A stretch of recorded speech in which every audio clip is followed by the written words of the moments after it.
저는 오늘 그 주제와 관련해서 첨단 산업 지원과 글로벌 스탠다드라는 두 가지 관점에서 의견을 드리고자 합니다.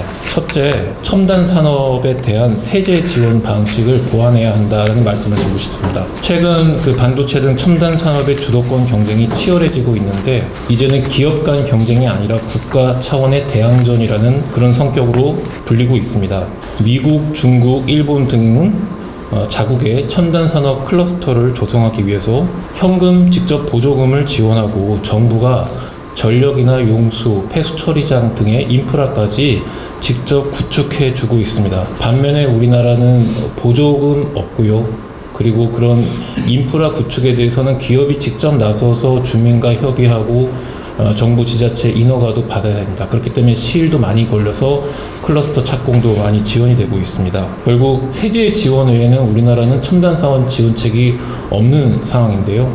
그런데 정부에서는 우리나라가 기업 투자에 대해서 상당한 그런 세제 혜택을 많이 주고 있다라고 말씀을 하십니다. 국가전략기술 투자세 공제 관련해서 보면은 미국에서는 반도체 같은 경우에 기업 규모와 관계없이 25% 세액 공제를 해주고 있습니다. 반면에 우리나라는 중소기업은 25%고요. 대기업, 중견기업은 15%로 기업 규모별로 차별을 하고 있습니다. 또 게다가 또 우리나라의 독특한 부가세, 서택스가 있는데요. 감면 투자세액 공제 받는 세액에 대해서 또 농어촌 특별세를 20%를 걷어갑니다. 그렇기 때문에 실제로 아까 말씀드렸던 대기업, 중견기업이 15% 사업화시설 세액 공제를 받는다고 그러는데 15%가 아니라 그냥 단순하면 12% 밖에 못 받는 것입니다. 이거를 세액 공제가 많다고 평가할 수 있는지 좀 의문입니다. 이 농어촌 특별세는 1994년 우루과이 라운드 때 도입이 되었고 그 당시에 이제 한시적으로 농어촌이 제조업에 대해서 피해를 보니까 그런 걸 좀 보존하기 위해서 10년간 한시법으로 운영하기로 도입이 됐는데 이게 아무래도 이제 농어촌이라는 그 명분 또 국회에서의 그런 좀 관계 때문에 세 차례에 걸쳐서 계속 연장이 되고 지금 2034년까지 또 연장되는 걸로 작년에 결의가 통과됐습니다. 최근 첨단 산업 경쟁국들이 이런 공격적인 보조금 지원 또 세제 혜택도 하고 있어서 이런 와중에 우리나라가 지금 갖고 있는 그런 반도체 분야의 초격차는 사라지고 있다는 점을 감안할 때 우리나라가 그나마 유일하게 첨단 산업 지원책이라고 하는 세제 지원 방식도 적어도 외국에 뒤처지지 않게 보강을 해야 한다고 생각합니다.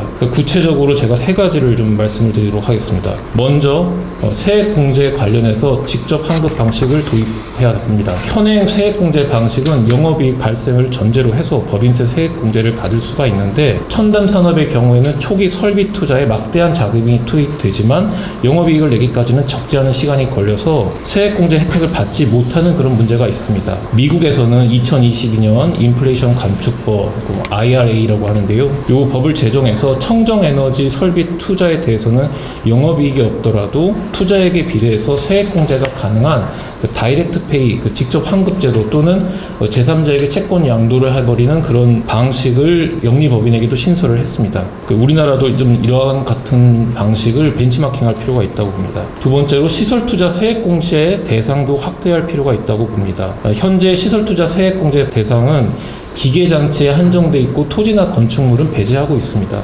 미국 칩스 액트법 같은 경우에는 토지 건축물에 대해서도 세액 공제를 해서 자국의 그런 생산 기지를 적극적으로 유치를 하는 그런 정책을 전개하고 있는데요. 우리나라도 좀 세액 공제 대상의 토지와 건축물에 대해서도 좀 유연하게 해줄 필요가 있다고 봅니다. 그리고 아까 말씀드렸던 이제 그 농어촌 특별세 과세 대상에 국가 전략 기술 이 감면세액이 계속 들어가야 되냐에 대해서 좀 고민이 필요한 것 같습니다. 지역 균형 발전 이런 것도 반드시 필요한 과제인데 그 재정 마련을 어떤 다른 세수입이 아니라 첨단 산업의 육성, 활성화를 위한 그 부분에서 빼서 쓴다는 게 기업 투자를 감퇴시키는 게 아닌지 적어도 정부 차원에서 또 그런 학계에서 이런 논의가 좀 진지하게 있어야 한다고 생각이 됩니다. 두 번째 관점에서는 이제 글로벌 스탠다드에 맞지 않는 세제를 합리화 논의해야 한다고 생각합니다. 우리나라에는 과거 고속성장기에 도입된 여러 가지 법제도가 있는데 그것이 이제 시대적 변화상을 반영하지 못한 채 계속 고수하고 있는 경향이 있습니다. 먼저 상속세 최고세율을 인하하고 최대주주 할증 폐지라는 그 주제를 좀 말씀을 다시 한번 드리고 싶습니다. 우리나라 상속세는 OECD 두 번째로 높은 최고세율에 또 기업의 주식에 대해서는 또 특수하게 최대주주 할증 평가 과세 제도까지 도입하면서 적자는 이제 징벌적 세금이라고 또 평가를 하고 있습니다. 이런 비판을 많이 받고 있는데 상속세에 대해서는 워낙에 진영이 갈려서 또 팽팽하게 시각의 대립이 있습니다.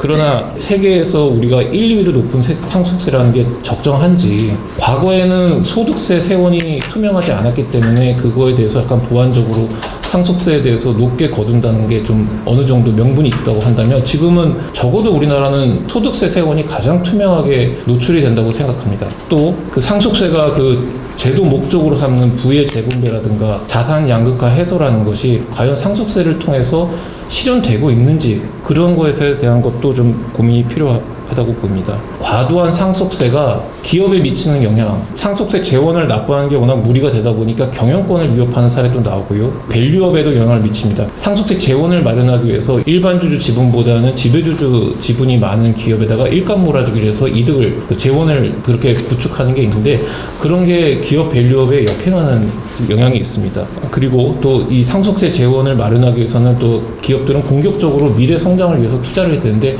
이것도 좀 저해하는 측면이 있습니다. 두 번째 글로벌 스탠다드에 맞지 않는 주제에 대해서 공익법인 출연 주식에 대해서 또 우리나라가 특수한 규제가 있습니다. 공익법인이라는 게 이제 일반 공익법인이 있고 기업이 갖고 있는 공익법인이 있는데 공익법인이라는 것은 원래 조세 정책상 국가가 해야 될 사회 투자를 기업이 대신 하기 때문에 그거에 대해서는 상속세나 증여세를 비과세하는 거를 기본 원리로 하고 있습니다. 그런데 우리나라는 과거에 기업들이 이거를 편법적인 승계나 지배력 확장의 도구로 공익법인을 활용한다는 비판이 있어서 일부 기업에 그런 악용된 사례가 있었는데요. 1991년에 상증세법에 공익법인 출연 재산이 기업의 주식인 경우 면세 한도를 20%로 제한하는 법이 도입됐고 이후 94년에는 5%까지 엄격하게 규제가 들어왔습니다. 상증세법뿐만 아니라 이어서는 또 공정거래법에 2020년에 공익법인이 갖고 있는 계열사 주식에 대해서는 의결권 행사를 금지하는 규제까지 도입이 되었습니다. 어떤 일부의 나쁜 관행을 잡기 위해서 지금은 이제 ESG 경영이라든가 사회 기부라는 게 기업의 또 이해관계자주의라 해가지고 어떤 경영 목표가 되어 있는 상황인데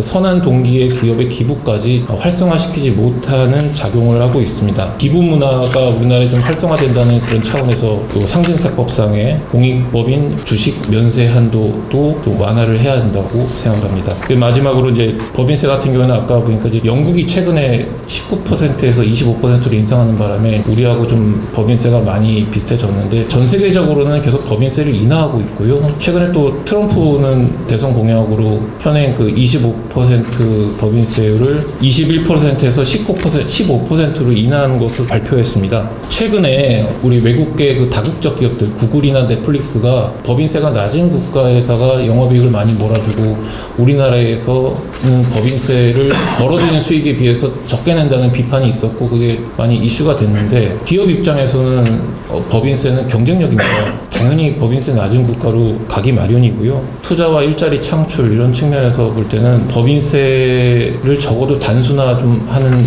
노력은 필요하다고 봅니다. 이상 의견을 마치겠습니다. 감사합니다.